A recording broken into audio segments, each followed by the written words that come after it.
everybody. Purpok here, and welcome back to another episode of Race the Ramen, the show where I attempt to review something unscripted in the amount of time it takes to boil an instant ramen. And today we'll be taking a look at Super Meat Boy Forever. Available now on the Epic Store as well as Nintendo Switch, and coming later to Steam. Alright, we're going to start the timer right now. Okay. So, Super Meat Boy Forever. This game has put me in an interesting position, you see. I am an enormous fan of the original Super Meat Boy. It's one of my absolute favorite games ever made, quite possibly my favorite 2D platformer ever made, and in my humble opinion, one of the best 2D platformers ever made. And stop right there. And Super Meat Boy Forever is a game I've been looking forward to for quite a long time. I believe it was announced like 6 or 7 years ago at this point. And at the tail end of 2020, we got the announcement that it was coming out. In the tail end of 2020, we got it.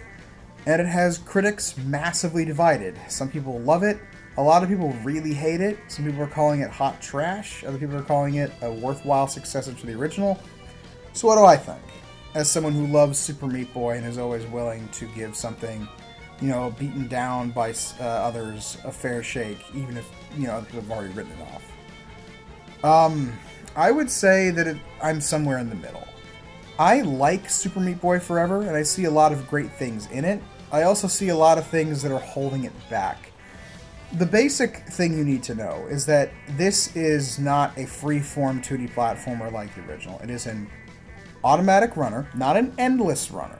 It has levels that are procedurally generated, but the chunks of the individual level are all crafted by hand and then assembled into coherent levels by the procedural generation. So the levels are still technically crafted by hand.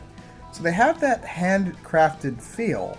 It's just that you're going to be experiencing a different seed and different layout from everyone else every time you play. That's why you can technically play it forever.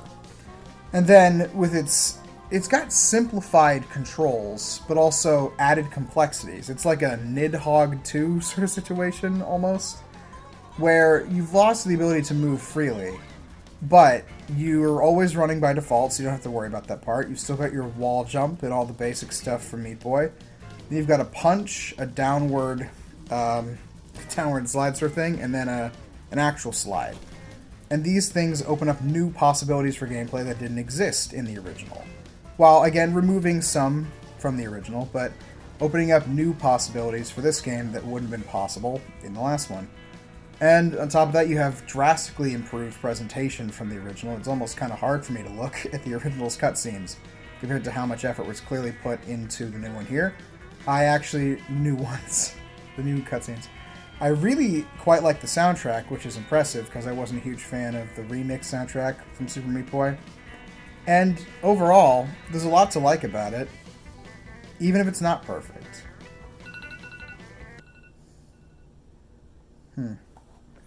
Hopefully that gave you a decent impression of what I think of the game, and I could go on, and possibly in the future I will make a larger video expanding my thoughts on this, but Super Meat Boy Forever is an interesting sort of direction for a sequel to Meat Boy to go in. It removed a lot of complexity, added a little bit of a new type of complexity, retreaded some old ground, improved some old things, and did a lot of things just demonstrably less impressively. I won't say worse, just with less impact and, pizzazz than perhaps the original did. But I don't want to write it off completely. I can shit on this game all I want. I've still played it a lot. I took my time making this review because I wanted to make sure that I had a concrete opinion on the game, and I feel comfortable awarding it the score that I've thought out for it now, which is a comfortable 7 out of 10.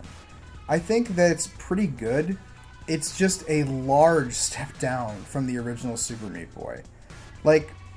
Just almost objectively, just mechanically. There are things that this game does better, but it does most things less so, and with less skill, I guess.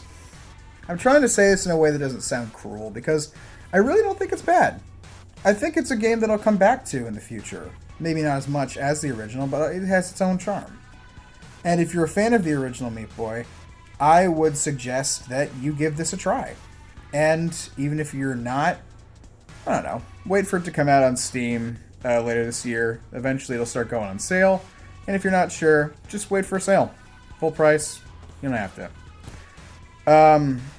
Yeah, I guess that's what I have to say about Super Meat Boy Forever.